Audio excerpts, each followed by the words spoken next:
কিনা আমি জানি না, বহু ধর্ষক আছে যারা ধর্ষণকে কোনো অপরাধ বলেই মনে করে না। এটা ঠিক যেন নারীর প্রতি পুরুষের একটু কর্তৃত্ব দেখানো কিংবা একটু বেচাল চলা নারীকে একটুখানি শাস্তি দেওয়ার প্রবণতা থেকে এই ধর্ষণের মতো ঘটনা হচ্ছে। নারীর প্রতি যদি সমাজের এই দৃষ্টিভঙ্গি না পাল্টায়, সমাজ যখন আমি বলছি তখন শুধু পুরুষকে বোঝাচ্ছি না, সমাজ যখন বলছি আমি তখন সমাজের নারী পুরুষ উভয়কেই বোঝাচ্ছি। একটা নারী আপনারা দেখবেন যে মানে একটা এলাকার মধ্যে দিয়ে যদি একটা মেয়ে একটু মডার্ন পোশাকে বের হয়, এলাকার বয়স্ক মহিলারা তাকে নিয়ে টোন করে, তাকে নিয়ে খারাপ কথা বলে।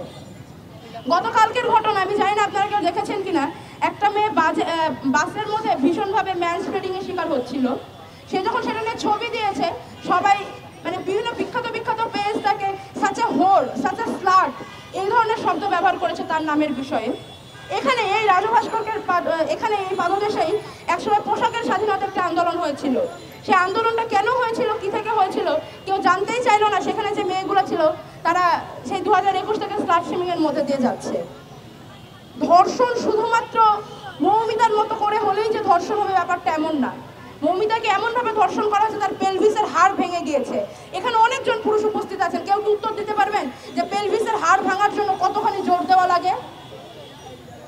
তনুর চোখ খুবলে নেওয়া হয়েছিল। কতখানি নৃশংসতা থাকলে একটা মেয়ের চোখ খুবলে নেওয়া যায়? গলার হাড়ে কতখানি চাপ দিলে চোখের মনি ফেটে রক্ত বের হয়ে আসতে পারে?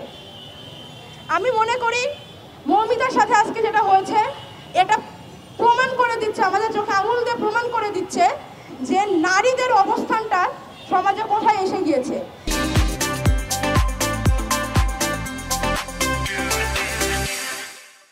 তারপরে একজন এসে বলবে যে সমান অধিকার দেওয়া হয়েছে, বাসে সিট রাখা হয়েছে, এখন আর ভিকটিম কার্ড, মেয়েদেরকে একটু কিছু বললে মেয়েরা ভিকটিম কার্ড খেলে দেয়, বাসে তোমরা সিট চাইবা আবার সমান অধিকার চাইবা।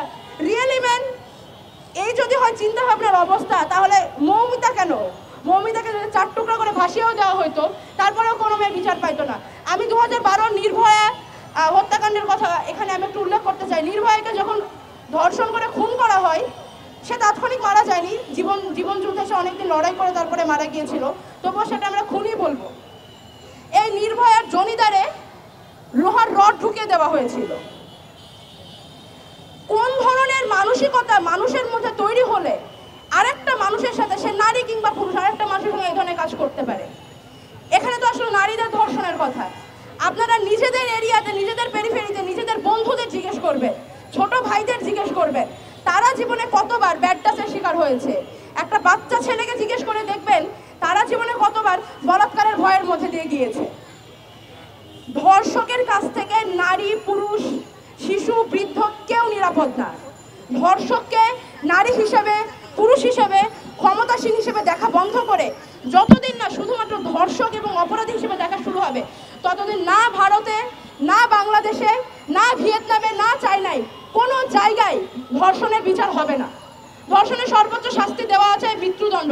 আমাকে একটু আপনারা মনে করে বলুন, শেষ কবে বাংলাদেশে ধর্ষণের অপরাধে মৃত্যুদণ্ড সংঘটিত হতে দেখেছিলেন? আইন আছে কিন্তু বিচার নাই। যখন বিচার চাওয়া হয় তখন বলা হয় আমরা তো আইন করেছি, আর কি আইন করতে পারি? আইনটা করা হয় কিন্তু বিচারটা করবে কে?